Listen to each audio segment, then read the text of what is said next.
ሰላም ቤተሰብ ወርቅዋ ነኝ። ዛሬ ሁለት አይነት የጨጨብሳ አሰራር እናያለን። በበርበሬና በእርድ ማለት ነው። በመጀመሪያ ዱቄቱ ላይ ጨው፣ ስኳር በመጨመር ለብ ባለ ውሃ በዚህ መልኩ በደንብ አቀጠንኩት።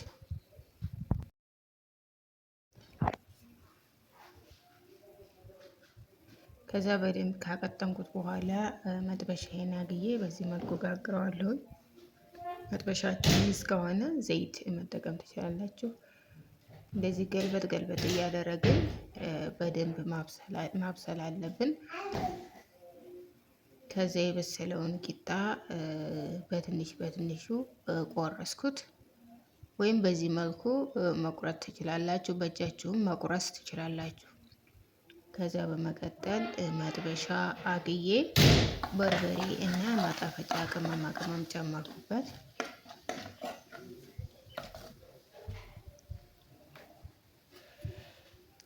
ከዛ የቆረስኩትን ቂጣ ጨምሬ በደንብ ቀላቅለዋለሁ። እዚህ ጋር የተጠቀምኩትን የምግብ ዘይት ነው። የወይራ ዘይት ቅቤን መጠቀም ትችላላችሁ። በጾም ወቅት ስለሆነ የሰራሁት ቅቤ መጠቀም አልቻልኩም ማለት ነው። እናንተ መጨመር ትችላላችሁ፣ ኦፕሽናል ነው።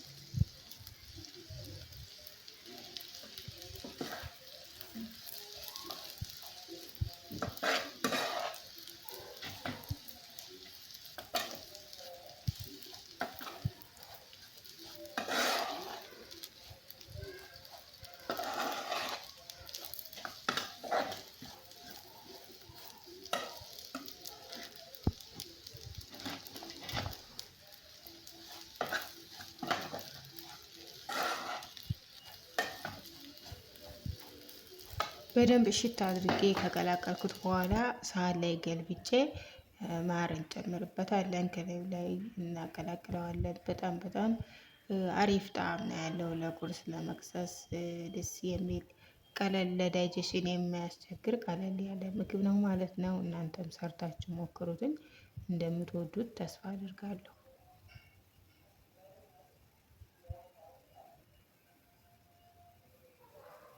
ተመልካቾቼ ቻናሉን ላይክ፣ ሰብስክራይብ ማድረጋችሁን እንዳትረሱ። ሌሎች ቪዲዮዎችን በምለቅበት ጊዜ እንዲደርሳችሁ የደወል ምልክቱን አንድ ጊዜ በማጥቆር የምለቃቸው ቪዲዮዎችን መከታተል ትችላላችሁ። ተመልካቾች ሌላ የሚሆነው መጥበሻ ላይ ዘይት አግላለሁኝ። ከዛ እርድና ትንሽ ቅመም ጨምሬበታለሁኝ። የመከለሻ ቅመም ነው የጨመርኩት በትንሹ ማለት ነው። ከዛ በመቀጠል የቆራረስኩትን ቂጣ ጎድጓዳ ሳህን ላይ አድርጌ እዛው መጥበሻ ውስጥ መቀላቀል ትችላላችሁ። እኔ ጎድጓዳ ሳህን ላይ አድርጌ የጋለውን እርድና ዘይት ማለት ነው በዚህ መልኩ ጨምሬ ቀላቅለዋለሁ።